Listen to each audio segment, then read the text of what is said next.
my name is Anil Sharma and I welcome you all to my YouTube channel.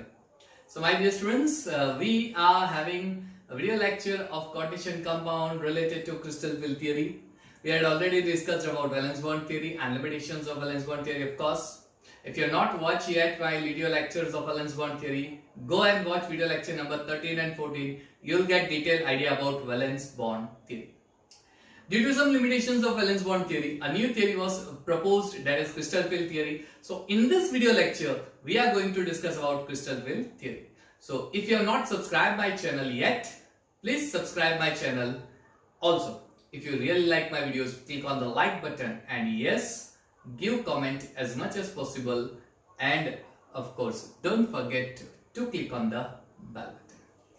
So my dear students, let's begin. Crystal field theory.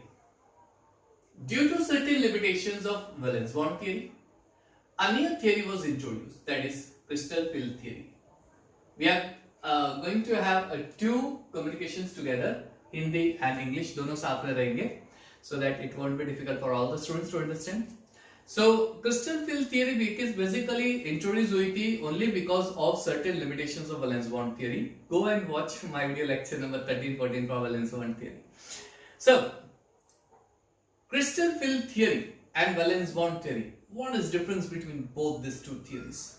Difference point number one. In valence bond theory, it was clearly said that between metal and ligand there is a covalent, pure covalent bond present between it. Metal और ligand के बीच में एक pure covalent bond present होता है, pure covalent bond. Whereas in crystal field theory, the bond which is present between metal and ligand, it is pure ionic bond, electrostatic force of attraction. I can prove that. मैं prove कर सकता हूँ. Let's take an example. Cu NH3 plus 2, ये एक example लेते हैं, and NiCN4 2 minus, ये एक example लेते हैं to prove this point. Clear? So Cu NH3 plus 2. In this one, copper is plus 2 charge. Cu is plus 2 charge. Primary valency of copper plus 2. If you have not yet seen my video lecture number 2 and 3, go and watch. There you will have a clear idea about primary valency. So Cu plus 2. Now there are 4 ammonia NH3 over here, right? So this NH3 donates its lone pair of electron to C. So this theory, valence bond theory, shows that it is pure covalent. This theory says that ionic. Let's prove ionic. Cu is a positive charge. Cu plus 2. It's a positive charge. And in NH3, we know very well there is a polar bond between nitrogen and hydrogen, thus forming a partial negative charge. There is a partial negative charge. Now nitrogen is partial negative and copper is plus 2. और आपको ये पता ही है, if there is a positive charge and negative charge, there always occurs a type of ionic bond.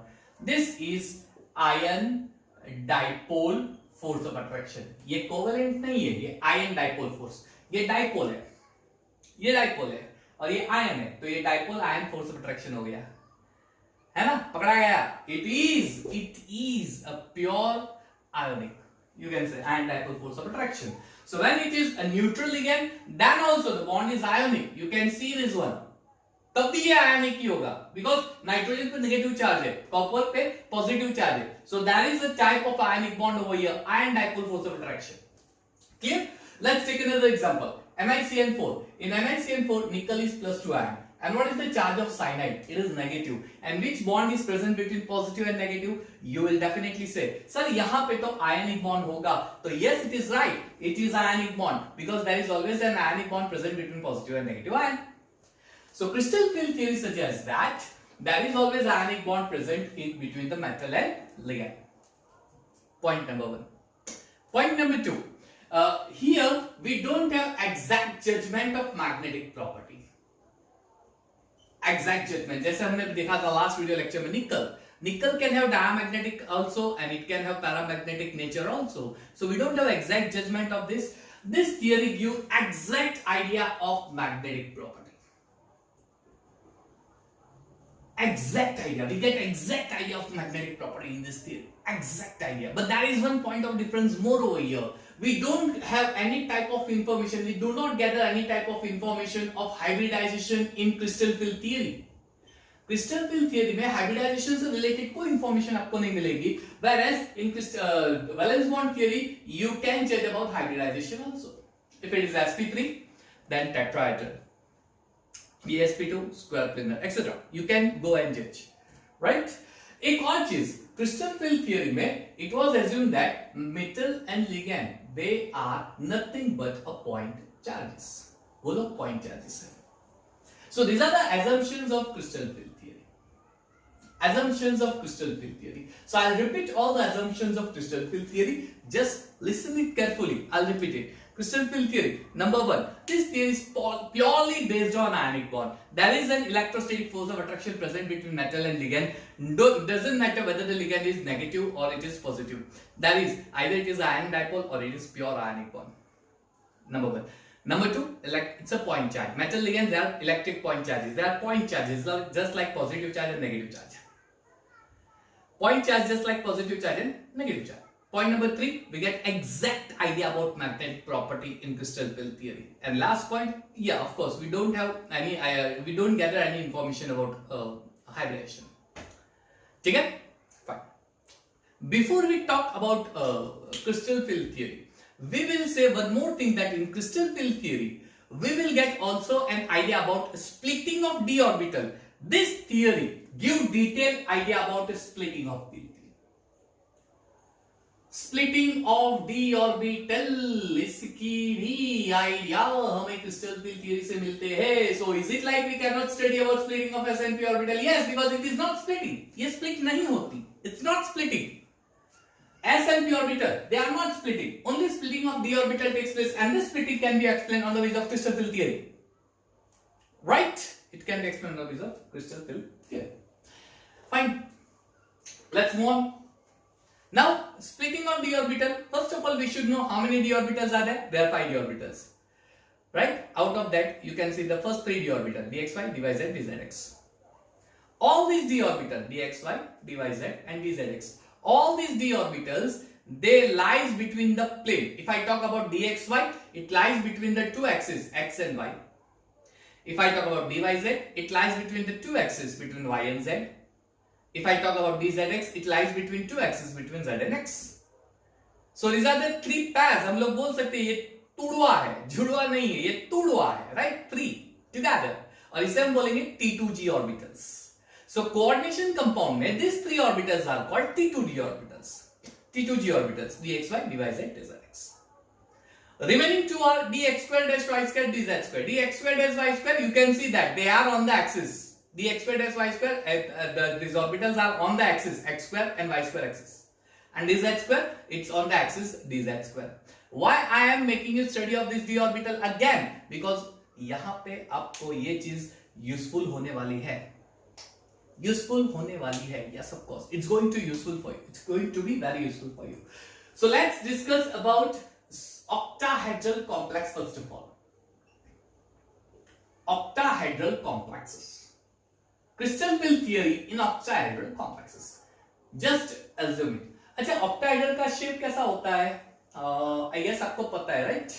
See, octahedral का shape कैसा होगा? कुछ इस तरह से होगा. Now just observe it carefully. Just observe it carefully. Right? यहां पे central metal atom होता है. यहां पे central metal atom. And these two ligands lies over here. I'll connect then this is connected with metal. This one is connected with metal. And these are connected with metal. You know one more thing. This is a type of square, octahedral complex. I think we had already discussed about it. If you know, then let's see over here. See, octahedral complex. First, second, third, fourth corner, center. One over here, one at the back side. Now this is your square, and you know very well that diagonal bisect at 90 degree in the square. Maths में पढ़ा है आपने? I think पढ़ा होगा. पढ़ा है? हाँ पढ़ा है ना? Yes, of course. So this is 90 degree. and also this is 90 degree angle. Hey, one more thing, आपने एक और चीज स्ट्रक्चर ऑफ एटम में पढ़ी है, शायद मुझे याद है आपने पढ़ी होगी. You must have studied about it. All axes are at 90 degree to each other. If I am not wrong, structure of atom में ये चीज आ गई है. If I am not wrong, that means these two are 90 degree. Hence this will be the axis. ये axis होगी. This one is 90 degree. Hence this also will be the axis. ये भी तो axis होगी. यानी इस वाले को अगर मैं बोल देता हूं x एक्सिस, इसको अगर मैं बोल देता हूं y एक्सिस, तो ये हो जाएगी z एक्सिस. अगर ये हो जाएगी x डैश एक्सिस, अगर ये हो जाएगा y डैश एक्सिस, तो ये हो जाएगा z axis. Very clear, right?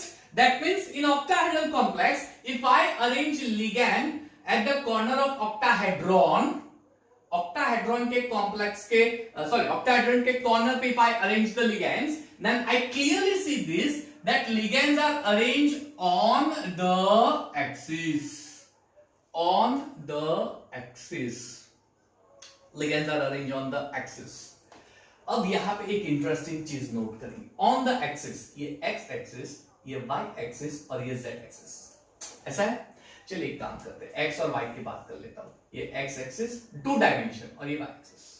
तो हमने कुछ ऐसा पढ़ा है कि dx² जो ऑर्बिटल होते हैं, वो ऑर्बिटल उसी के एक्सिस के ऊपर होते हैं. They are on the axis. They are on the axis. यानी मेटल के ये जो होंगे ना ऑर्बिटल्स, ये वाले जो ऑर्बिटल होंगे ना मेटल के, ये वाले ऑर्बिटल ये एक्सिस पे, ये कौन से एक्सिस पे, x और y. यानी ये हो गया dx²y². यानी लिगेंड यहां पे जो स्क्वायर के कॉर्नर पे जो प्रेजेंट है ना, ये वाले लिगेंड्स, ये वाले लिगेंड्स, ये वाले लिगेंड्स, ये जो प्रेजेंट है ना लिगेंड्स, ये इस एक्सिस पे प्रेजेंट है, dx²y². यू कैन सी, है ना. And what about dz²? dz², you know very well, dz², right? So ligands are present over here. This is your dz² orbital. So what can I say? In octahedral complexes, ligands are arranged on the dx²y² and dz² orbital. अब यहां से turning point आता है, बहुत ही interesting turning point आएगा, बहुत ही interesting चीज. Just observe carefully. Metal, these all are ligands. Metal, these all are ligands, but these are axes, x, y, z, x dash, y dash, z dash. These are axes. So when I push the ligands on the corner of the axis, axis के corner पे arrange करूंगा, तो कौन से दो orbital पे repulsion force will be occur? The ligand electron pair will apply the repulsion force on dz² and I'll write over here. They will apply repulsion force on dz² and dx²-y². इसके ऊपर repulsion force ज्यादा apply करेंगे. क्यों? Because ligand approach हो रहे हैं x, y और z axis के ऊपर. On the z axis, on the y axis, on the x axis, their approach is on this axis. Thus, these orbitals are present where ligands will arrange. Hence, ligands will apply repulsion force maximum on these orbital.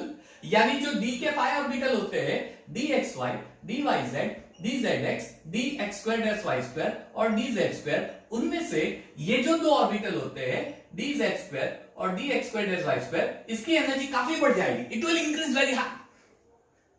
It will increase very high. Why? Because the repulsion of ligand electron pair will apply on these orbitals. इस orbital पे repulsion force apply होगा, इसलिए इनकी energy काफी बढ़ जाएगी. And the dxy, dyz and dzx orbital की energy कम हो जाएगी. ये होते हैं T2g ऑर्बिटल और ये होते हैं Eg orbital in coordination compound. Splitting of d orbitals takes place, right? So octahedral complex में splitting of d orbital takes place according to crystal field theory. Are you getting me? Again, पूरा ध्यान से समझना. Understand it carefully. In octahedral complexes, the figure is just like this. I'll draw again. See, बहुत बढ़िया समझ में आ जाएगा. It will be crystal clear for you. Metal यहाँ पे है. मान लीजिए कि ये octahedron के कॉर्नर है, राइट? मान लीजिए ये ऑक्टाहेड्रन के कॉर्नर है, जस्ट एज्यूम इट, राइट। अब ये सारे 90 डिग्री पे होते हैं, ये सारे 90 डिग्री पे होते हैं, और 90 डिग्री पे तो सारे एक्सिस होती है, all axis are 90 degree, that means these are nothing but axis. Octahedron के जो कॉर्नर होते हैं they are nothing but they are axis. If it is x then this is y and this is z axis, this is z dash, this is y dash and this is x dash axis. Now ligands are arranged at the octahedron corner, और octahedron corner पे कौन से axis आ रहे हैं, this all x y z axis आ रहे हैं। अब d ऑर्बिटल में कौन कौन से ऑर्बिटल होते हैं, d x y, ये x और y के प्लेन के बीच में होते हैं, राइट। डायग्राम आपको पता ही है, x और y प्लेन के बीच में होते हैं, this your x and y, तो उसके बीच में होते हैं, एक्सिस के ऊपर नहीं होते। Same way dy z they are not on the axis and dx z they are not on the axis, तो क्या होता है, अंडरस्टैंड, जस्ट इमेजिन करो, थॉट लगाओ, ये है dx square dash y square और ये dz square, सो ये ऑर्बिटल पे आ गए। अब इसको घुमा दो, स्क्वायर बना दो, पूरा घुमा के स्क्वायर बना दो, ऐसे घुमा के स्क्वायर बना दिया, तो ये हो गया dx square y square, ठीक है, और ये हो गया आपका dz square। यानी ऑक्टाहेड्रॉन कॉर्नर पे ये ऑर्बिटल होंगे। जब ligand will approach towards the octahedron corner, when ligand approach towards the octahedron corner, the electron pair of ligand will apply repulsion force to this orbital। ये इस orbital को repulsion force apply करेंगे। कौन से orbital को repulsion force apply करेंगे, dz square and dx square dash y square। उसकी वजह से क्या हो जाएगा, इनकी एनर्जी काफी बढ़ जाएगी, एंड dxy, dyz और dzx की एनर्जी काफी लो हो जाएगी, it will have low energy. Ultimately, d orbital will split into two parts. Thus, splitting of d orbital takes place in octahedral complex. अब ये यहां से क्रिस्टल फील्ड थ्योरी में क्या रोल प्ले करता है, ये चीज हम स्टडी करेंगे वीडियो लेक्चर नंबर 16 में। यहां पे हम लोग सिर्फ assumptions और octahedral complex का स्टडी कर रहे हैं। So keep watching my video lecture। और यहां पे मैं एक सस्पेंस छोड़ रहा हूं कि अब आगे क्या होगा। octahedral complex का स्प्लिटिंग, d ऑर्बिटल का तो स्प्लिटिंग हो गया, अब मुझे इसको ज्यादा एक्सप्लेन करना हो, कैसे करूंगा। हाउ वुड आई नो कि ये लो स्पिन कॉम्प्लेक्स होगा, ये हाई स्पिन कॉम्प्लेक्स होगा। So for that keep watching my video lecture. Will meet in video lecture number 16। Till that enjoy all my video lectures. Thank you and have a nice time.